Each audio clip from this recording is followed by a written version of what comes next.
അതിമോഹനം മാനസം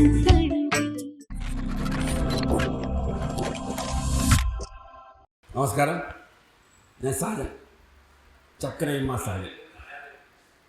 ആദ്യമായിട്ട് എല്ലാവർക്കും എൻ്റെ തിരുവോണ ആശംസകൾ, ഒപ്പം നബിദിന ആശംസകൾ.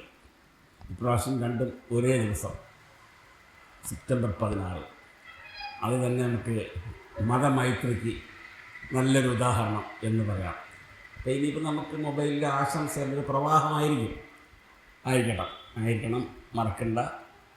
നല്ല നല്ല മുഹൂർത്തങ്ങൾ, നല്ല നല്ല ആശംസകൾ എല്ലാവരും അങ്ങോട്ടും ഇങ്ങോട്ടും അന്യോന്യം കൈമാറട്ടെ എന്ന് സന്തോഷപൂർവ്വം ഞാൻ നിങ്ങളെ ഓർമ്മിപ്പിക്കുന്നു. ഇനി അല്പം സിനിമാ കാര്യങ്ങളാണ്. സിനിമാ കാര്യങ്ങളെന്ന് പറഞ്ഞാൽ ഒരു വർഷങ്ങൾക്ക് മുമ്പുള്ള ഒരു സംഭവമാണ്.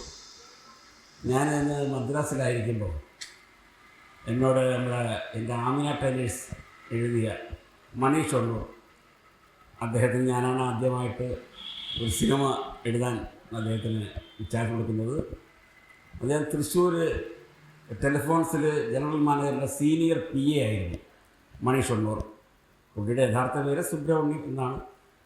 അപ്പോൾ അദ്ദേഹത്തിന് ഒത്തിരി നല്ല നല്ല കൂട്ടുകാരന്മാർ, സുഹൃത്ത് വലയങ്ങൾ തന്നെ തൃശ്ശൂരുണ്ടായിരുന്നു. അതിലൊരാളാണ് ജോസ്. ലേഡീസ് ബ്യൂട്ടി എന്ന് നടത്തുന്ന ഒരു സ്ഥാപനമുണ്ട് അദ്ദേഹം. തൃശ്ശൂർ സർക്കിളിൻ്റെ റൗണ്ടാനയ്ക്കടുത്ത് തന്നെയാണ് ലേഡീസ് ബ്യൂട്ടി എന്ന് മറ്റോ ആണ് എൻ്റെ പേര് തോന്നുന്നു. സ്വർണം ഈ എന്തോ കവറിങ് മറ്റോ ഉണ്ടല്ലോ, അങ്ങനെയുള്ള സംഭവങ്ങളും പിന്നെ ലേഡീസ് ബ്യൂട്ടിക്ക് ആവശ്യമുള്ള സാധനങ്ങളൊക്കെ വന്ന ഒരു സൗമ്യനായ മനുഷ്യൻ. അദ്ദേഹത്തിൻ്റെ മകൾ സബീന ഗോപാലകൃഷ്ണമൂർത്തി എന്നുള്ള 2 സീരിയൽ നിർമ്മാതാക്കളുടെ അഭിനേതാവായിരുന്നു. അപ്പോൾ ആ കൂട്ടത്തിലാണ് പണ്ട് ദിവ്യ ഉണ്ണി ബാലതാരമായിട്ടൊക്കെ ഇവർ ഒരുമിച്ച് സബീനയും ദിവ്യ ഉണ്ണിയൊക്കെ അഭിനയിച്ചിട്ടുണ്ട്. അപ്പോൾ അങ്ങനെ അവർക്ക് വലിയ സൗഹൃദമാണ്. അങ്ങനെ ഒരു ദിവസം എന്നെ അദ്ദേഹം മണീഷൊന്ന് വിളിച്ച് പറയുകയാണ്, സാജ, ഞാൻ ആദ്യമായിട്ട് ഒരു കാര്യം അപേക്ഷിക്കുകയാണ്, ഒന്ന് ഉപേക്ഷ വിചാരിക്കരുത്, നോ എന്ന് പറയരുത്. അപ്പോൾ ഇദ്ദേഹം ഇങ്ങനെ പ്രത്യേകിച്ച് അങ്ങനെ ആരോടൊന്നും ആവശ്യപ്പെടാത്ത ഒരു മാന്യനായ വ്യക്തിയാണ് ഈ മണീഷൊന്നൂർ. ആരെയും ബുദ്ധിമുട്ടിക്കില്ല, ഒന്നുമില്ല. ഞങ്ങൾ സ്ക്രിപ്റ്റ് ഡിസ്കഷൻ ഇരിക്കും. നല്ല ഹെൽത്തിയാണ്. പുള്ളി കുറച്ച് ക്ലാസ് ടൈപ്പിൻ്റെ, അതായത് മധ്യവർത്തി സിനിമ എന്ന് പറയും. കമേഴ്സ്യലും അല്ല, പിന്നെ എന്നാൽ വലിയ ഹൈ ക്ലാസ് എന്നുള്ള രീതിയിലുള്ള അവാർഡ് ടൈപ്പൊന്നുമല്ല. അദ്ദേഹത്തിൻ്റെ പടമാണ് ദേവരാഗം. അറിയാമല്ലോ, ഭരതേട്ടനൊക്കെ ഒരു പടം അദ്ദേഹത്തിൻ്റെ കഥ എടുക്കണമെങ്കിൽ എങ്ങനെയായിരിക്കണമെന്ന് അറിയാമല്ലോ. അങ്ങനെ ഒരു സമയത്താണ് ഈ സാക്ഷരത മുൻനിർത്തി ഞാൻ ആമിന ടൈലേഴ്സ് പുള്ളിക്കാരനെ കൊണ്ട് എടുപ്പിച്ചത്. മാത്രമേ അത് പ്രത്യേകത ഉണ്ടായിരുന്നു. ആദ്യത്തെ കാസ്റ്റിംഗ് നമുക്ക് മുകേഷും ശ്രീനിവാസനുമായിരുന്നു. പക്ഷേ അവരുടെ ഡേറ്റ് കിട്ടാത്തതുകൊണ്ട് നമ്മൾ പിന്നീട് അശോകൻ, ഋഷഭാവ, പിന്നെ പാർവതി എന്നിലേക്ക് പോയി. സാമാന്യം മോശമില്ലാത്ത നല്ല രീതിയിലുള്ള പടം, ലോ ബഡ്ജറ്റ്, ഷൈനി ഫിലിംസ്, രാമകൃഷ്ണനായിരുന്നു നിർമ്മാതാവ്. അതിന് കാര്യത്തിൽ കഴിയാം. അപ്പോൾ അതിന് എന്നോട് പറഞ്ഞു നോ എന്ന് പറഞ്ഞു. അപ്പോൾ എനിക്കൊരു ഉപകാരം ചോദിച്ചാൽ, കാരണം ഈ ജോസിൻ്റെ ഏറ്റവും നല്ല സുഹൃത്ത് ബോബി, അതായത് ബോബി ചെമ്മണ്ണൂർ, ഇപ്പം നിങ്ങൾ വിളിക്കുന്ന നമ്മളറിയപ്പെടുന്ന ബോച്ചെ. അന്ന് ബോച്ചെ അല്ല. അപ്പോൾ അവർ നല്ല സുഹൃത്തുക്കളും നല്ല, കാരണം ഇദ്ദേഹം ഈ ബോബി ചെമ്മണ്ണൂരിനെ കുറിച്ച് പുള്ളി പറയുമ്പോൾ വെച്ചാൽ, അദ്ദേഹം ഈ ചെമ്മണ്ണൂർ ഫാമിലിയിൽ അവർ വലിയ ഫാമിലിയാണ്. വലിയ ഫാമിലിയിൽ മക്കളും മരുമക്കളും അങ്ങനെ ആയിട്ട് പല ഭാഗങ്ങളായിട്ട് മാറുമല്ലോ. ഇപ്പോൾ തന്നെ എൻ്റെ വിജയ മൂവീസ് പ്രൊഡക്ഷൻസ്, വിജയ ഫിലിം മേക്കേഴ്സ്, അങ്ങനെ കുറേ ബാങ്കുകളിൽ മാറി എടുക്കും. അപ്പോൾ നമ്മൾ തന്നെ പല കുടുംബങ്ങൾക്ക് മുത്തൂറ്റ് ബാങ്കിലായിരുന്നു. അവർ തന്നെ മുത്തൂറ്റ്, ജോർജ് മുത്തൂറ്റ്, പാപ്പത്ത് മുത്തൂറ്റ്, നൈന മുത്തൂറ്റ്, ഇങ്ങനെ പല പേരില്ലേ. അപ്പോൾ അതുപോലെ ഇദ്ദേഹം ബോബി ചെമ്മണ്ണൂരിൻ്റെ ആ കുടുംബത്തിലെ ഒരു അംഗമാണ്. അതിലിങ്ങനെ ശാഖകളായിട്ട് മാറിയിരിക്കുന്ന അദ്ദേഹത്തിന് ഈ ഒരു ജുവലറി ഷോപ്പ് പാലക്കാട് തുടങ്ങണം. അപ്പോൾ അത് തുടങ്ങുമ്പോൾ ഇദ്ദേഹം അന്ന് പണ്ടേ ഈ ബിസിനസ് എങ്ങനെ കൊണ്ടുപോകാനുള്ള ക്രാന്തദർശിയാണ് ഈ ബോബി ചെമ്മണ്ണൂർ. അത് ജോസ് പറയും, മിടുക്കനാണ്, എന്തിനും പിന്നോട്ടില്ല, മുന്നോട്ട് വെച്ച കാലം മുന്നോട്ട് തന്നെ പോകും. എന്തെല്ലാം തടസ്സങ്ങളുണ്ടെങ്കിലും പുള്ളി അത് നേരായ മാർഗത്തിൽ കൂടെ തന്നെ അത് മുമ്പോട്ട് ബിസിനസ് മൈൻഡാണ് പുള്ളിക്ക്.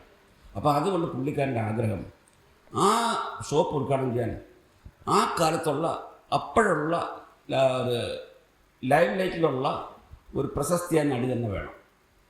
അപ്പോൾ ഞാൻ ചോദിച്ചത് ആരാണ്? അത് ഗൗതമി എന്ന് വേണം. ഞാൻ പറഞ്ഞു ഗൗതമിയോ? എൻ്റെ സിനിമയിൽ ഗൗതമി ഇല്ലല്ലോ ഇതുവരെ. പിന്നെങ്ങനെ?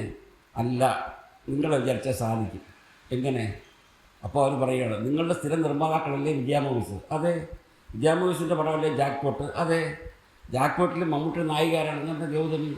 അപ്പോൾ തീർച്ചയായിട്ടും നിങ്ങളുടെ നിർമ്മാതാക്കളിൽ ഒരു പടത്തിൽ അവരൊക്കെ ഗൗതമിയെ നിങ്ങൾ ആരാണെന്ന് പറഞ്ഞാൽ തീർച്ചയായിട്ടും അവർക്കറിയാം. അങ്ങനെ ഏതായാലും ഞാൻ വളച്ചൊടിച്ച് ദീർഘിപ്പിച്ച് അത് തന്നെ പറയാം. അങ്ങനെ ഏതായാലും മദ്രാസിൽ വിജയ മൂവീസിൻ്റെ ലൈസൺ ഓഫീസർ മാത്യു നേര്യംപറമ്പൽ, ഈ മാത്യു നേര്യംപറമ്പൽ അവരുടെ എല്ലാ ഞങ്ങളുടെ പടങ്ങളിൽ സ്റ്റിൽ ഫോട്ടോഗ്രാഫി നടത്തുന്ന പുള്ളിയായിരിക്കും. അപ്പോൾ അങ്ങനെയും കൂടെ ഉണ്ട്. അദ്ദേഹത്തിൻ്റെ വൈഫ് മദ്രാസിലെ ഡോക്ടറാണ്. നല്ലൊരു പ്രൊഫഷൻ എക്സിക്യൂട്ടീവാണെന്ന് പറയാം. അന്ന് മദ്രാസിൽ നിന്ന് വന്ന് പുള്ളി ചെയ്യില്ല, ലൈസൺ ഓഫീസറാണ്. അങ്ങനെ ഒരാളാണ്. ഒരു കൃത്യനിഷ്ഠ പഞ്ചായത്തിലുള്ള ആളാണ് മാത്യു നേര്യംപറമ്പൽ. അപ്പോൾ മാത്യു നേര്യംപറമ്പൽ ഞാനും കൂടിയിട്ട് ഗൗതമിയെ കണ്ട് സംസാരിച്ചാൽ അവർക്ക് താല്പര്യമില്ല. കാരണം അവർക്ക് ഇതിൻ്റെ ആവശ്യമില്ല. അവർ സിനിമയെ അഭിനയിക്കുന്നത് പോലും അവർക്കെന്തോ ടൈം പാസിന് വേണ്ടിയുള്ള ചെയ്യുകയാണ്. കാരണം അവരുടെ അച്ഛനൊക്കെ ഡോക്ടറാണ്. ഞാൻ വീട്ടിൽ പോയിരുന്നു. പ്രത്യേകം നല്ല രീതിയിലുള്ള ഒരു അറ്റ്മോസ്ഫിയറും കാര്യങ്ങളും മദ്രാസിൽ. അവരാണ് ആദ്യമായിട്ട് മദ്രാസ് സിനിമാ ഫീൽഡിൽ ടെമ്പോ ട്രാവലർ ഓടിച്ചു വരുന്ന സ്ത്രീയാണ് നമ്മുടെ ഈ ഗൗതമി. ഇപ്പോഴല്ല, പണ്ട്. ആലോചിച്ച് നോക്കണം.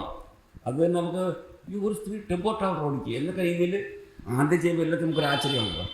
അപ്പോൾ അവർ പറഞ്ഞു, സോറി എനിക്ക് താല്പര്യമില്ല. എങ്കിലും ഞാൻ പ്രത്യേകിച്ച് റിക്വസ്റ്റ് ഞാൻ പറഞ്ഞു, ഗൗതമി അങ്ങനെ പറയരുത്. കാരണം എൻ്റെ സുഹൃത്ത് ആദ്യമായിട്ട് ഇറങ്ങുന്ന ഒരു സ്ഥാപനമാണ്. അത് ഗൗതമി പോലുള്ള ആൾ തന്നെ ഉദ്ഘാടനം ചെയ്യണം അദ്ദേഹത്തിൻ്റെ ആഗ്രഹമാണ്. അത് ഒന്ന് സാധിച്ചു കൊടുക്കണമെന്ന് പറഞ്ഞു.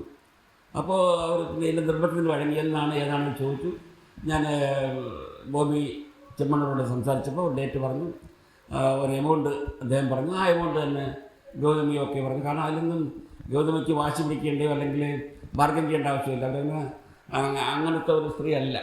കാരണം അവർക്ക് പണത്തിനോടുള്ള ആർത്തിയ മോഹമൊന്നും ഇല്ലാത്തതുകൊണ്ട് നല്ല മാന്യമായ നല്ലൊരു എമൗണ്ട് ബോബി ചെമ്മണ്ണൂർ പറഞ്ഞു. ഞാൻ അവരോട് പറഞ്ഞു, അക്സെപ്റ്റ് ചെയ്തു.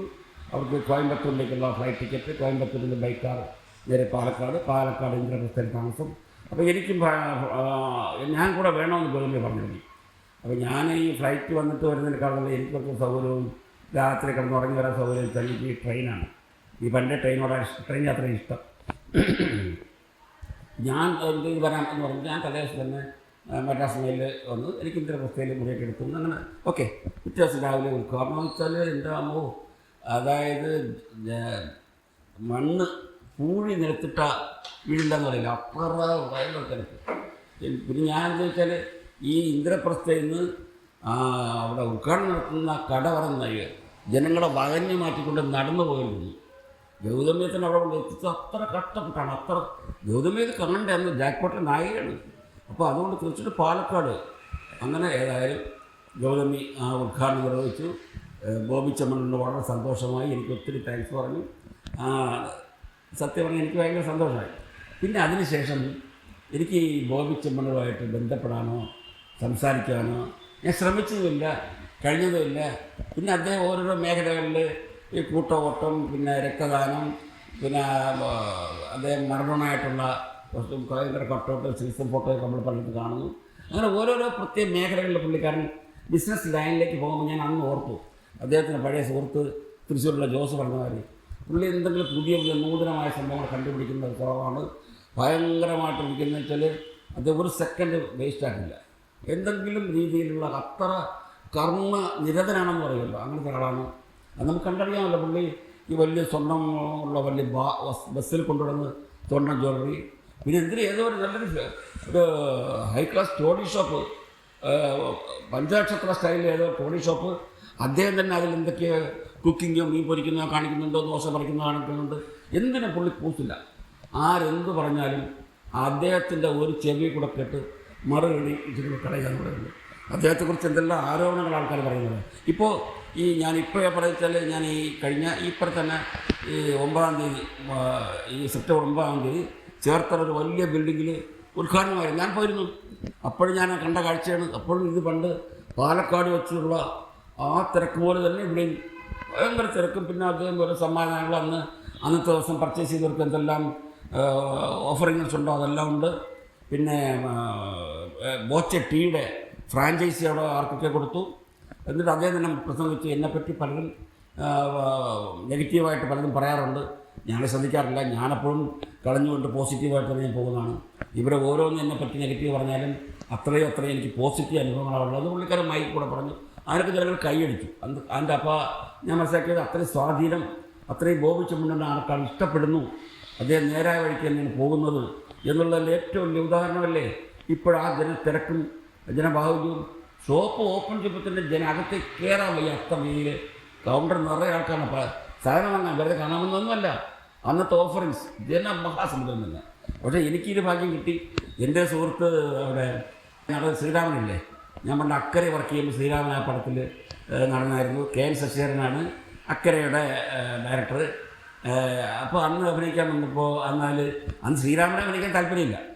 അക്കരെ ശ്രീരാമനെ അഭിനയിപ്പിക്കാൻ KN ശശിധരൻ ഭയങ്കരമായിട്ട് ബുദ്ധിമുട്ടി എന്ന് തന്നെ പറയാം. ശ്രീരാമൻ്റെ സുഹൃത്ത് വലയം തന്നെയുണ്ട്. സോറി. അപ്പോൾ നമ്മുടെ ഈ ഉപ്പൊക്കെ എടുത്ത പവിത്രൻ, പിന്നെ പഴയ KR മോഹൻ, അശ്വത്ഥമാക്കുന്നതായിട്ട് KR മോഹൻ, പിന്നെ ഒരു അഡ്വക്കേറ്റ് കൃഷ്ണകുമാർ, പിന്നെ VR Gopinath director, institute director. അപ്പോൾ ഇങ്ങനെ കുറേ നല്ല സുഹൃത്തുക്കൾ ഒരു ഗ്രൂപ്പാണ്. സത്യം പറഞ്ഞാൽ ബുദ്ധിജീവികളെന്ന് പറയാം. ഈ ബുദ്ധിജീവികളിലെന്ന് പറയുന്നതിൽ ഞാൻ കുറ്റം പറയുകയല്ല, ഇവർ നല്ല രീതിയിൽ ഒരുപാട് വായനകളുള്ള ആളാണ്. ശ്രീരാമൻ നമുക്ക് എന്തെങ്കിലും സംശയമുണ്ടെങ്കിൽ പുരാണമായാലും ശരി, ഇതിഹാസമായാലും എന്തായാലും ശരി, ശ്രീരാമനോട് ചോദിച്ചു കഴിഞ്ഞാൽ ശ്രീരാമൻ കറക്റ്റായിട്ട് മറുപടി പറഞ്ഞു തരും. പുള്ളിക്കാരൻ നല്ല വായനാശീലമുള്ള ആളാണ്. അദ്ദേഹത്തിന് ഇപ്പം തന്നെ സിനിമയിൽ അഭിനയിക്കാൻ വേണ്ടി താല്പര്യമൊന്നുമില്ല. അദ്ദേഹത്തിൻ്റെ കാരണം ഈ മനുഷ്യ അനുഭവങ്ങളൊന്നും എന്ന് പറഞ്ഞില്ലേ, അങ്ങനെ യാതൊരില്ലാത്ത അനുഭവങ്ങളില്ലാത്ത ഒരു പ്രത്യേക ജനുസാണ് ശ്രീരാമൻ. ജനുസ് പറഞ്ഞ സന്ദർഭം പറയാണ്. ബോച്ചയുടെ നല്ല സുഹൃത്താണ്.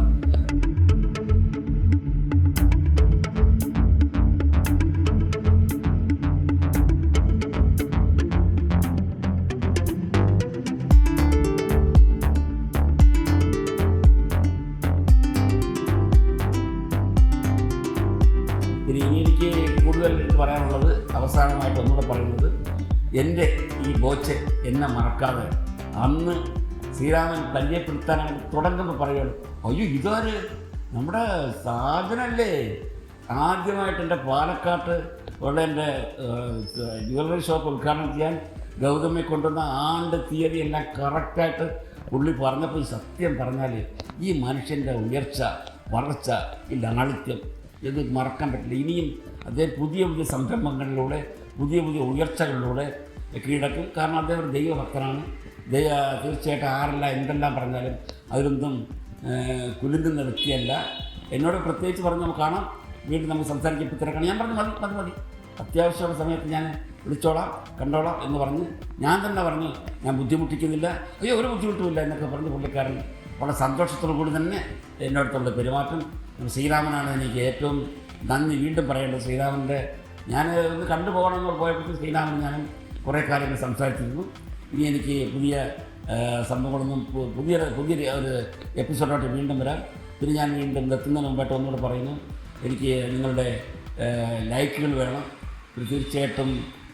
കാരണം നിങ്ങളുടെ എല്ലാം ഈ സബ്സ്ക്രൈബ് ചെയ്യുന്നില്ലേ, അതിപ്പോൾ എനിക്ക് മെമ്പേഴ്സ് കൊടുക്കുന്നുണ്ട്. അപ്പോൾ ആരോടും ചോദിപ്പോൾ എത്ര സബ്സ്ക്രൈബേഴ്സ് ആയി എന്തൊക്കെ ചോദിക്കും. അപ്പോൾ അതിനുവേണ്ടി ഞാൻ വീണ്ടും ഓർപ്പിക്കുകയാണ്, മറക്കാതെ സബ്സ്ക്രൈബ് ചെയ്യാത്തവർ സബ്സ്ക്രൈബ് ചെയ്യണം, ഒന്ന് ലൈക്ക് ചെയ്യണം. എനിക്ക് നിങ്ങളുടെ പ്രോത്സാഹനം ആവശ്യമാണ്. വീണ്ടും തിരുവോണ നബിദിന ആശംസകൾ നേർന്നുകൊണ്ട് എൻ്റെ വാക്കുകൾ നിർത്തുന്നു. നന്ദി.